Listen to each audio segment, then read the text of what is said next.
Hi everyone, and welcome to this week's episode of Like, Share, Follow. And this week I have the amazing Jess Thoms, who is a USC grad and a freelance writer and co-owner at Grey Lynn Gin. And Jess is beaming in from New Zealand. So how are you going, Jess? Hi, I'm good. How are you? Yeah, good. And look, it's been a little while since you were last a student at USC. What year did you graduate? I think I finished classes in 2015 and then graduated in the 2016 cohort. Yeah, and so Yeah, so it's been a while. yeah, what have you been doing since I saw you at USC? So before I graduated, I had quite a few internships and was kind of deciding whether to go the traditional like PR agency path or work in-house, and ended up interning for a few startups and also like a traditional agency in Sydney. But I really liked working with the startups. So I ended up getting a few freelance clients before I graduated. And then that kind of just kept building and building. So when I graduated, I had my own social media business, managing clients, mostly like startups and technology and some product companies. So I was doing that for quite a few years, like full time and then on the side when I was doing other things. And then in 2017, 2016, I don't know, I mix up the years now. I I had another agency that was more of a tech agency with two other partners, and that was working on platforms like Facebook Messenger and Amazon Alexa. So voice and chat platforms, and basically running campaigns, working with big ad agencies to run campaigns for clients on those. So that was really great. And most of our clients were in California. So I was there most of the year for like 2 years, which was great. And we basically partnered with big ad agencies in LA and worked on like TV launches, a few different product launches, which was really great. And then kind of parted ways like end of 2017, and we all went back to doing our own thing. So I've been kind of doing like freelance. I went into did a lot of brand strategy work. Because like I said, we have talked about, social media has changed so much and still keeps evolving.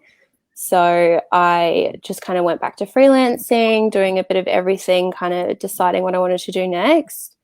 And then I started looking for a company that I could actually like invest in and come in and basically run it myself or with partners, and have been looking for probably like 2 years now for something, and nothing, with this year's been crazy as well. So I was in London last year and then came back to New Zealand for COVID, and we're just, in the midst of things. And then I finally found something that was a great partnership, which is Grey Lynn Gin, which I'm now co-owner of. So that's, only been in like the last month. But it's exciting. I've just been looking for a product company that I could lend my skills to but still have an ownership stake in, because there's only so much you can do when you're working with a client, and I would always want to go above and beyond, but there's a time limit that they're paying for. And you're just gonna I fell into the trap of like burning out really quickly working with clients in the past, because there were so many things I wanted to do. But when it's your own product, you can just do whatever you want basically and experiment. So I'm kind of like starting that new journey at the moment, about to do a big relaunch campaign in January for that company. That's so exciting. It's a bit of a random path, but it's been good. Well, I don't know. Like, it's sort of, you can see how you sort of like evolved, and each experience you've learned from to show you what you want to do and what you don't want to do as well. Yeah, totally. I wanted to ask too. So, when you were studying and you had clients, what advice could you give to students currently who want to do freelance work while they're finishing their degrees? I think that I obviously did a lot of internships. I was a beauty startup that I interned for a year before they became a client, like 1 day a week. And I think because I did a Bachelor of Public Relations, minoring in journalism, because I don't even think there was a social media minor when I was there. I think there's only one course at that stage. Yeah, so I must have done that one course, but all the communication strategy stuff helped for social media. And then I kind of just like built my own portfolio. But I think the biggest thing was I just never acted like a student in a sense when I did a lot of networking in the community, and I just acted like a professional straight out the gate, and just kind of had that false, even like fake it till you make it kind of thing, that confidence, like, no, I know how to do this, so I don't have to be like, I'm a student, would you like to hire me? It was just like, I'm a professional in this, you know, and it was like, what difference does a month make in terms of finishing classes? And now like I'm already a professional, so that's how I kind of approached everything, is just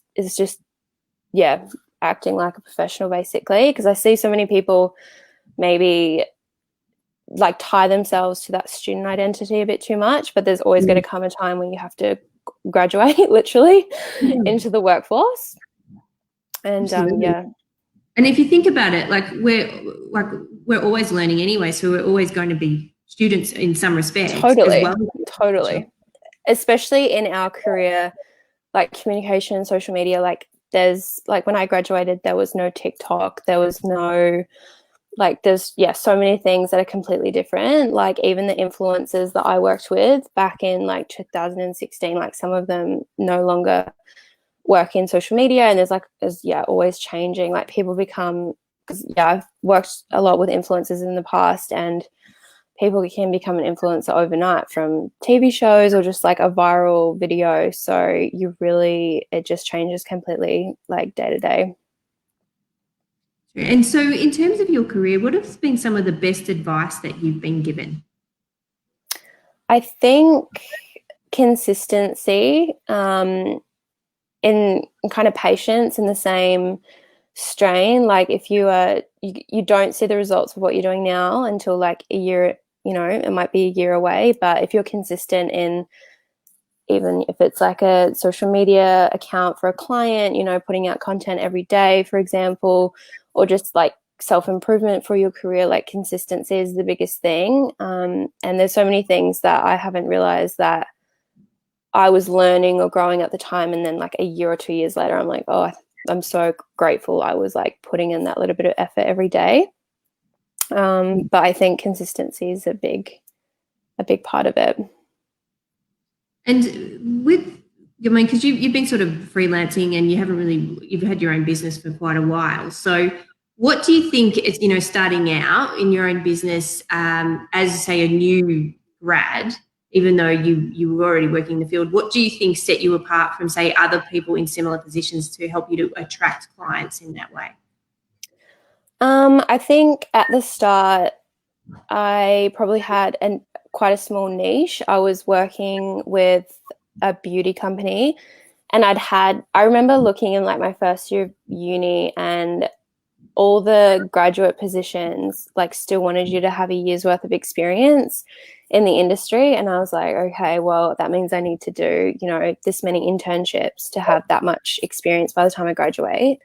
So I had like, a year's worth of experience in the industry when I left. And a lot of the people I was studying with kind of, which is fair enough, they were more attracted to more established businesses, but I just went down the startup route. So the people I was interning with, like I was doing their entire marketing strategy, running all their social media, doing all their PR, their event management, everything. And I had like a huge portfolio when I graduated. So I think that, and just sticking in like the like e-commerce products, beauty, fashion, that kind of niche area, allowed me to attract similar clients, and just having, I think just having the confidence to be like, this is what I do, like take almost that take or leave it kind of attitude. Like I'm not going to beg for your business, but I'm an expert and this is what I can give you. And just trying to be as professional as I could straight out the gate. Yeah. And so what was one of the things or some of the things that you learned at university that's really helped you in your current career? I think the strategy side of it, because obviously there was no social media. I would have loved to do the social media minor or major or degree. I didn't even realize that you had a degree now. But even like crisis communication, campaign planning, all the strategy stuff was so helpful, and I didn't realize it when I was at like studying. But then, I did social media for maybe like a year or two full time, and then I found I was competing with people that maybe had no degrees or they just had work experience. And then because I had the PR degree behind me and all that knowledge of theory and strategy, I was able to transition to doing consulting really easily.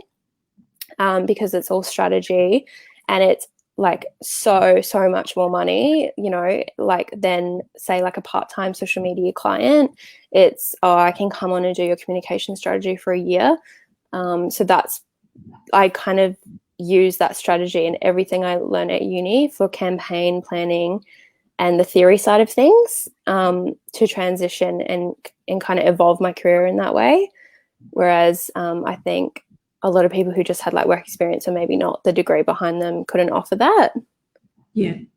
And what's something that, since you've been out working, or even though you're working before, but what's something that you wish you'd learned at university that it could have really helped you, that you didn't learn? Maybe, I mean, it's hard because not everyone is going to be like own their own business after uni. So there was a lot of like business management advice I wish I had that was just trial and error. But maybe like even though you do so much more client management at uni than you used to, with like your internships and like your event projects and stuff, it's just there's never enough. It's really a whole beast within itself dealing with people. And you're going to deal with clients whether you're an agency or you have your own business or you work in-house because your boss is your client basically, and just managing expectations. But we've talked about that a lot. In social media it can be really hard. Yeah. So even now, like with the degree in the major, 80% of the courses have direct client work in them now. Okay, great. Yeah, I absolutely recognize that. It's a skill that you just need. Like you just need to. Yeah. And you need to think too, students. They need to build their confidence in that area as well. Like ringing someone you don't know for the first time, it's terrifying. And so you need to be comfortable with that by the time you graduate, because that's what you're going to be doing. So I remember the first time I did that in an internship and I like nearly passed out. Like I was just like, can't do this. Yeah. It is like a skill, like people management and dealing with clients is a skill. And I think the journalism, when I was at USC, like journalism and PR were quite close, in terms of subjects and minors and majors and stuff. And the journalists probably had a lot more experience in that, like having to, go out and report, but I don't think we did as much. Yeah. Yeah.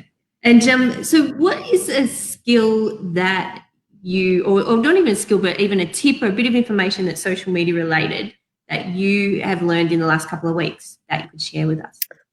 Well, at the moment I'm planning a big relaunch for Grey Lynn Gin. So we're actually looking at more of a broader campaign. So like outdoor media, podcast advertising, Google ads, Facebook, like everything.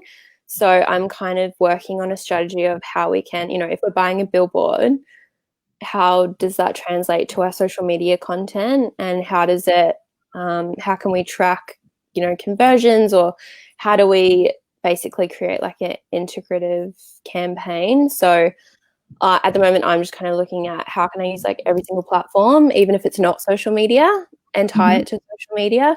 Yeah. So yeah, it's more of like an ongoing learning, and I guess a lot of people in our industry get tied up so much on social media, and forget that there's, you know, like newsletters are a huge thing at the moment with companies like Substack, and a lot of people are launching like paid newsletters or have paid advertising spots on their newsletters, and they have like a way higher conversion than social media ads, for example. So, and then, you know, people might be so adverse to like radio advertising or podcast advertising or billboards for their marketing, but when you actually look at the costs, it can be something that can, you know, you still take a billboard is like a huge visual, you know, like you can take a photo of the billboard and put it on your social media and target it to the same people who would have seen the billboard on the road. So I'm just working on like planning, learning how it all ties together at the moment, I guess. Yeah. And do you have advice for students or emerging professionals about how they can succeed in their career? Big question. I think it is that back to that like consistency and patience and confidence, I guess, the kind of like three things. It's not as much like fake it till you make it. It's just you've got to really back yourself, because you're the only person that will, you know, unless you're like very well connected. So you either need to build your own network, and I did a ton of networking, both online and in person when I started my businesses, just so like and I still get like referrals from people for social media work, and I'm like, oh, I don't really do that anymore. And it's been years, but I built that network from the beginning. And so if you're chipping away at that every day, like it's that whole compounding thing is going to pay off 10 times if you just keep doing it. Yeah. It's probably the biggest thing, but it is really hard when you're a student to think long term and realize that, you know, every blog post or everything you write, every connection you make is going to pay off, you know, tenfold in the future. But it is just that like patience and consistency. Yeah. And long-term thinking. Yeah, the consistency, like it takes effort. Like it's not just going to come to you. Like you've got to put your energy into it, and then it will come back. Yeah, totally. It's like you get back what you put out. Yeah. And look, the most important question of this whole show is, who do you like, share, and follow?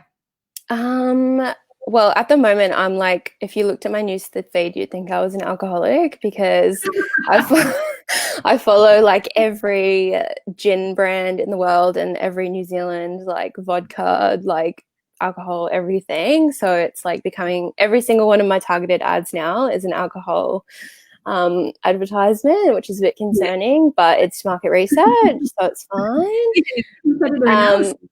Yeah, but I follow a lot of, I'm obsessed with like what the next thing is going to be. So in terms of like TikTok or like emerging like YouTubers or even writers on like Substack with newsletters, like I just follow like whoever is coming up basically in those industries. And yeah, it's really satisfying as well to watch people when they have a really small audience, like individual creators like blow up. So yeah, it's a bit vague, but would you share any names? Even like people, like even on YouTube, like Emma Chamberlain, who's like huge now, and she's, you know, I think she's only like 20, but I followed her when she had like 50,000 followers. Now she has like 10 million. Yeah, wow. On YouTube, and she like basically on her summer break, I think it was, from high school, just decided to like upload every single day on YouTube and just like blew up. But she was putting up like, you know, hundreds of videos because it was daily at the start, I think. And then yeah, just a lot of like, especially over quarantine, there was a lot of big TikTok stars that kind of blew up. But yeah, and alcohol brands. But obviously just follow my brand, no one else. Yeah, that's right. Yeah. Well, that sort of brings us to the end. Do you have any final thoughts that you'd like to share? I think just for students, don't be afraid to like take risks, especially with our industry. Like social media changes literally, like we said, every day. And even if you have like a fake account where you're just like testing content and trying to, or even like build a following in a niche just to like have as part of your portfolio, whether it's like a blog or an Instagram account or a TikTok or whatever, you can always use that in your portfolio later on. And it is so helpful if you were, you know, talking to a client and you want to try and sell them on like an upcoming platform or something, and you can say, well, I've already tried it and I gained this many followers and I can do the same thing for you. It's such a fast-paced industry. You need a lot of self-starter mentality, I guess.